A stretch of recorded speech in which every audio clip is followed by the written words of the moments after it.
Magandang umaga mula sa Pag-asa Weather Forecasting Center. Ito na ating update sa magiging tayo ng panahon sa susunod na 24 oras. Patuloy nating minomonitor itong low pressure area sa loob ng ating Philippine Area of Responsibility at kaninang alas 3 ng umaga huling namataan ito sa layong 375 kilometers north-northeast ng Itbayat, Batanes.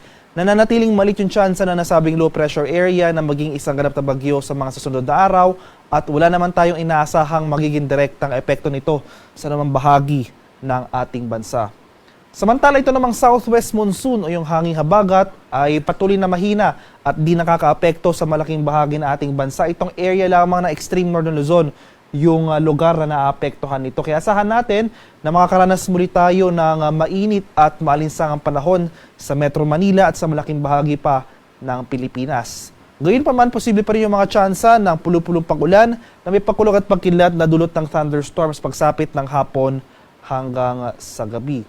For the next 3 to 5 days, patuloy na mahina itong habagat, so itong area lamang na extreme northern Luzon yung maapektuhan nito. So hindi ito iiral sa malaking bahagi ng ating bansa.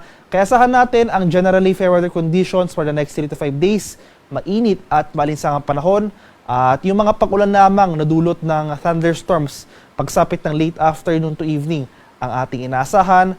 At sa mga susunod na araw, posible rin na lalabas na itong LPA ng ating PAR, ng ating Philippine Area of Responsibility, at wala pa rin itong magiging direktang epekto sa anumang bahagi ng ating bansa. Kaya muli pa rin yung tsansa na magkaroon tayo ng bagyo sa loob ng ating PAR sa mga susunod na araw. At para naman sa lagay ng ating panahon ngayong araw dito sa area ng Luzon, buong Luzon, kabilang dyan na Metro Manila, magpapatuloy itong mainit at maalinsangang panahon. Mas mataas sa tsansa ng thunderstorm activity ang ating inaasahan dito sa areas ng Batanes at Babuyan Islands dahil ito yung mga lugar na naapektuhan ng southwest monsoon o yung hanging habagat. Sa nalalabing bahagi ng Luzon, gayon rin ang ating panahon na inaasahan, bahagyang maulap hanggang sa maulap na papawirin, sinasamahan lamang ng mga pulu-pulong pag-ulan na may pakulog at pagkidlat na dulot ng thunderstorms. Usually, pagsapit yan ng hapon hanggang sa gabi. Since mainit at malinsangang panahon na ating inaasahan, ugaliin pa rin natin gawin yung mga precautions na kailangan gawin sa panahon or kung mainit ang ating panahon. So ugaliin natin na uminom na maraming tubig, stay hydrated po tayo, at kung maaari iwasan nating gumawa ng outdoor activities kung hindi naman kailangan. Magsuot tayo ng light colored clothes at manatili sa well-ventilated areas kung maaari para maiwasan ang panganib ng heat stroke sa ating katawan.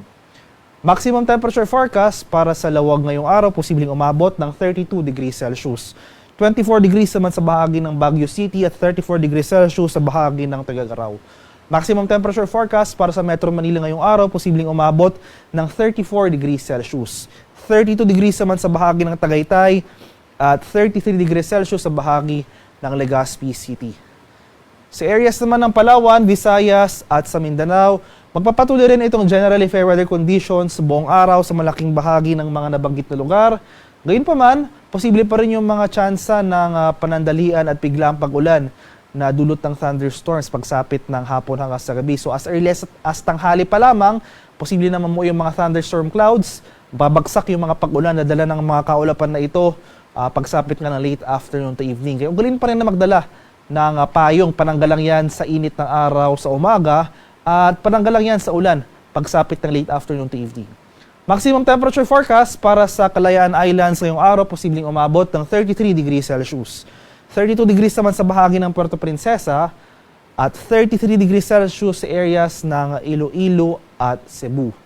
Maximum temperature forecast para sa areas ng Tacloban at Cagayan de Oro ngayong araw, posibleng umabot ng 32 degrees Celsius. 34 degrees naman sa bahagi ng Davao at 33 degrees Celsius sa bahagi ng Zamboanga. Sa kalagayan naman ng ating karagatan, wala pa rin gale warning na nakataas sa anumang baybay na ating kapuluan at banayad hanggang sa katamtamang pag-alon na ating inaasahan sa malaking bahagi ng ating bansa. Gayunpaman, iba yung pag-ingat pa rin sa ating mga kababayan na maglalayag sapagkat kung meron tayong offshore thunderstorm activity, ito yung mga pag-ulan na malapit sa ating dagat baybayin, asahan natin ang mga malalakas na hangin, kaakibat nito ang bahagyang pagtaas ng ating mga alon. At ang haring araw dito sa Kamaynilaan ay sisikat mamayang 5:43 ng umaga at lulubog naman mamaya sa ganap na 6:18 ng hapon. At para sa karagdagang impormasyon tungkol sa ulat panahon, lalong-lalo na sa mga rainfall o thunderstorm advisories na posibleng i-issue ng ating Pag-asa Regional Centers sa ating mga lokalidad, ay follow kami sa aming social media accounts at DUST_Pag-asa. Mag-subscribe rin kayo sa aming YouTube channel sa DUST Pag-asa Weather Report at palaging bisitahin ang aming official website sa pag-asa.dust.gov.ph. At yan lamang po ang latest mula dito sa Pag-asa Weather Forecasting Center. Magandang umaga sa ating lahat. Ako po si Dano Villamin, Lagoulat.